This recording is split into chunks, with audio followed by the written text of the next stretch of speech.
درود پاک پڑھیں اللہم صلی اللہ علیہ وسلم۔ وہ جو نہ تھے تو کچھ نہ تھا، وہ جو نہ ہو تو کچھ نہ ہو، چاند ہے وہ جہان کی، چاند ہے تو جہان ہے۔ اعلیٰ حضرت فرماتے ہیں دہن میں زبان تمہارے لیے، بدن میں ہے جان تمہارے لیے، ہم آئے یہاں تمہارے لیے، اٹھے بھی وہاں تمہارے لیے۔ کائنات کا ذرہ ذرہ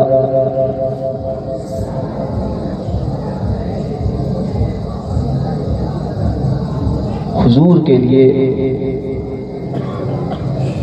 ساری کائنات حضور صلی اللہ علیہ وسلم کے لیے، اور انہیں بھیجنا مقصود نہ ہوتا تو اللہ تبارک و تعالیٰ اس کائنات کو بھی پیدا نہ کرتا۔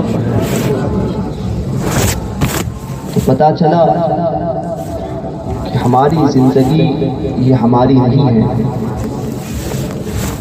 یہ زندگی نبی صلی اللہ علیہ وسلم کی امانت ہے۔ سنیوں اس پرفتن دور میں جہاں پر کئی فتنوں کا سامنا، کہیں پریشانیوں کا سامنا ہمیں کرنا پڑتا ہے، انہی پریشانیوں میں، انہی فتنوں میں ایک فتنہ ہے بد مذہبیت کا۔ تو ایسوں سے دور رہنا، ہر وہابی، دیوبندی، صلح کلی، رافضی سے دور رہو، اور ایسے میل ملاپ کی جو دعوت دے ایسوں سے بھی، خواہ وہ کتنے ہی بڑے گھر سے تعلق رکھنے والا پیر ہو، ایسوں سے دور رہنا، کیونکہ ایمان کی حفاظت سب سے پہلے ہے۔ اور یہ وہ عظیم نعمت ہے کہ اگر یہ ایک مرتبہ چلی جائے تو پھر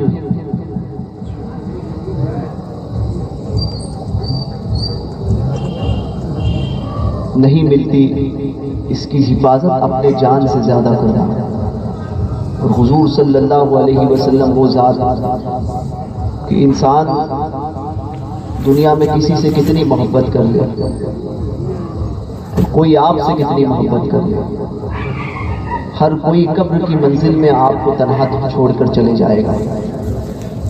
آپ کے اعمال بھی قبر میں اگرچہ آئیں گے، مگر کام اس وقت آئیں گے جس اعمال پر اللہ اس کے رسول کے فضل کی مہر ہو۔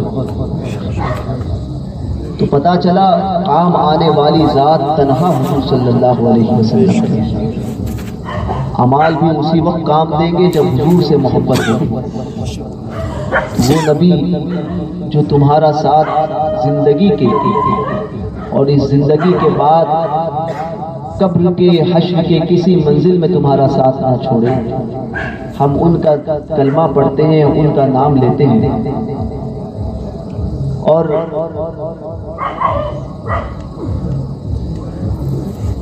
انہی کے دشمنوں کے ساتھ میں میل جول رکھتے ہیں۔ آج کل لوگ یہ کہتے ہیں، اکثر میں جگہ پر دیکھتا ہوں کہ وہابی دیوبندیوں کو اپنی شادیوں میں بلاتے ہیں، اپنے رشتہ داریوں کے معاملات میں بلاتے ہیں۔ مجھے حیرت ہوتی ہے ایسے لوگوں کی سنیت پر کہ ایمان اسی چیز کا نام ہے کہ تیرا کھائے تیرے غلاموں سے الجھے۔ حضور کا کھا کر، ارے کتا بھی ہوتا ہے، اس کو بھی اگر آپ ہڈی ڈال دو تو وہ بھی اپنے مالک کے در کے علاوہ کسی اور در پر نہیں جاتا۔ اور جو نبی زندگی بھر ہمیں کھلا رہے ہیں کہ اعلیٰ حضرت فرماتے ہیں کون دیتا ہے دینے کو منہ چاہیے، دینے والا ہے سچا ہمارا نبی۔ اس نبی کا کھا کر اسی نبی کے دشمنوں کے ساتھ میں آج ہم اٹھتے بیٹھتے ہیں۔ اپنا جائزہ لو، ہر ایک کو اس دنیا سے جانا ضرور ہے، موت برحق ہے، موت ضرور آئے گی، اور پھر ہاتھ مل کر کچھ ہاتھ نہ آئے گا۔ آج لے ان کی پناہ، آج مدد مانگ ان سے، پھر نہ مانیں گے قیامت میں اگر مان گیا۔ آج سنتے تھے سننے والے، کل دیکھ لیں گے کہا ہوا تیرا۔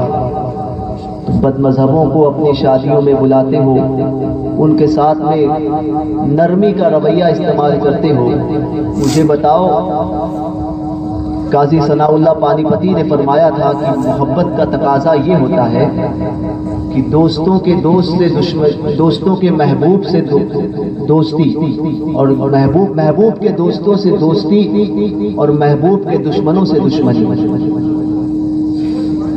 سمجھے؟ حضور صلی اللہ علیہ وسلم کے چاہنے والوں سے دوستی اور حضور کے دشمنوں سے دشمنی، یہی ایمان کا تقاضا ہے۔ سنیوں، یہ علماء آپ سے بارہا کہتے ہیں کہ بد مذہبوں سے دور رہو، مگر آج کل حالات یہ ہے کہ یہاں پر لوگ ہاتھ چومتے ہیں اور پھر جا کر وہی کام کرتے ہیں جو ان کو کرنا ہوتا ہے۔ تو زندگی آپ کی جیسا کرنا ہے آپ کو کرنا ہوگا، آپ کو کرنا ہے، مگر یاد رکھنا اس کے ذمہ دار بھی آپ خود ہوں گے۔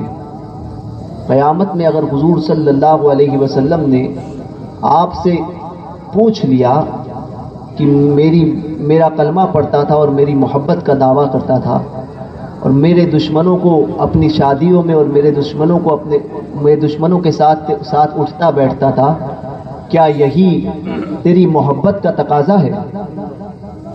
اس وقت کیا کہو گے؟ اور اس وقت کون سے در پر جاؤ گے جس در پہ تمہیں پناہ ملے؟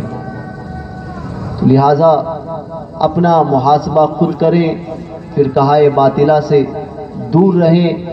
اسی کی تعلیم مسلک اعلیٰ حضرت دیتا ہے۔ یہی مسلک اعلیٰ حضرت ہے کہ مسلک اعلیٰ حضرت میں یہ نہیں کہ یہ بھی چلتا ہے وہ بھی چلتا ہے، نہ، مسلک اعلیٰ حضرت وہ ہے جو دودھ اور تیل کو کبھی ملاتا نہیں۔ دودھ اور تیل کو ملاؤ تو وہ ایک نہیں ہو سکتے۔ تو مسلک اعلیٰ حضرت میں وہابی دیوبندیوں کے ساتھ میں کبھی کوئی سمجھوتا ہو ہی نہیں سکتا۔ تو سنیوں، اپنے اندر وہ جذبہ پیدا کرو، یاد رکھو مر کر ضرور جاؤ گے، اور حضور کی بارگاہ میں، اللہ کی بارگاہ میں حاضر ضرور ہونا ہے۔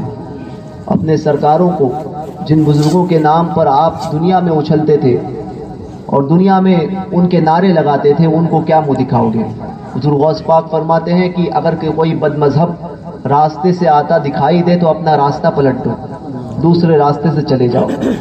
صرف یہ کہنا کافی تھا کہ اس سے سلام کلام نہ کرو اور نکل جاؤ، مگر غوث پاک نے کیوں یہ فرمایا کہ راستہ پلٹ دو؟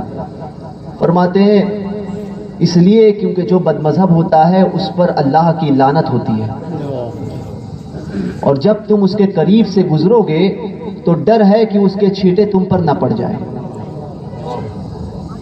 تو غوث پاک کا عقیدہ تو یہ ہے، اور غوث پاک کی تعلیمات تو یہ ہے کہ بد مذہبوں کے ساتھ میں اٹھنا بیٹھنا، ان کے ساتھ، بلکہ ان کو آتا ہوا دیکھو تو اپنا راستہ پلٹ دینا، یہ غوث پاک کی تعلیم ہے اور غوث پاک کا عمل ہے۔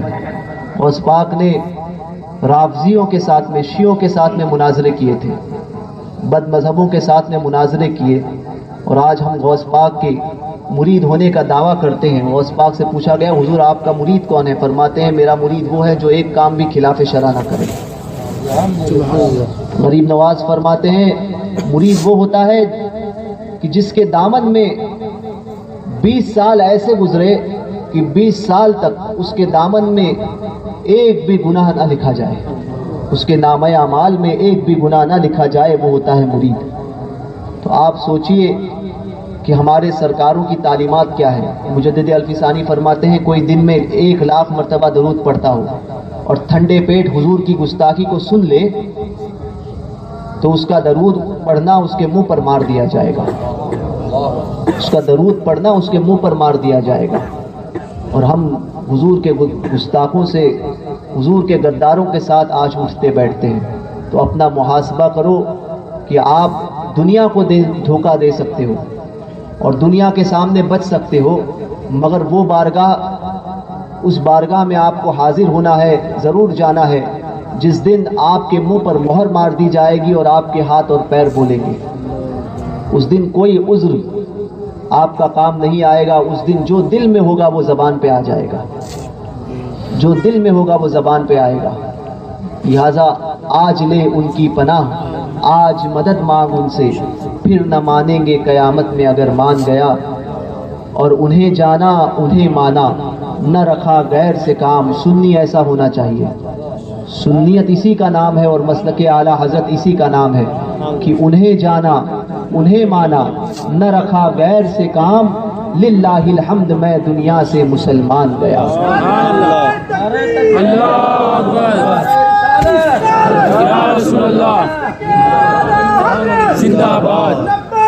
لبیک لبیک یا رسول اللہ، لبیک لبیک لبیک یا رسول اللہ، لبیک لبیک لبیک یا رسول اللہ، لبیک۔ تو اسی پر جس کا نام مسلک اعلیٰ حضرت ہے اسی پر سختی سے قائم رہنا۔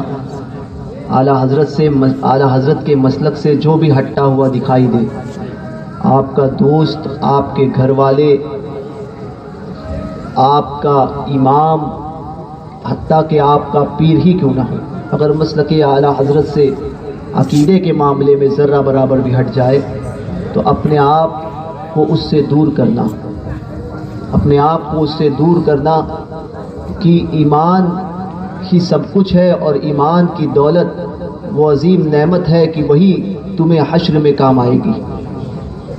تو سنیوں مسلک اعلیٰ حضرت پر قائم رہو، زندگی دی گئی ہے اسی کے لیے۔ مسلک اعلیٰ حضرت سلامت رہے، ایک پہچان دین نبی کے لیے۔ یا الہی مسلک احمد رضا خان زندہ باد، حفظ ناموس رسالت کا جو ذمہ دار ہے۔ السلام علیکم ورحمۃ اللہ وبرکاتہ۔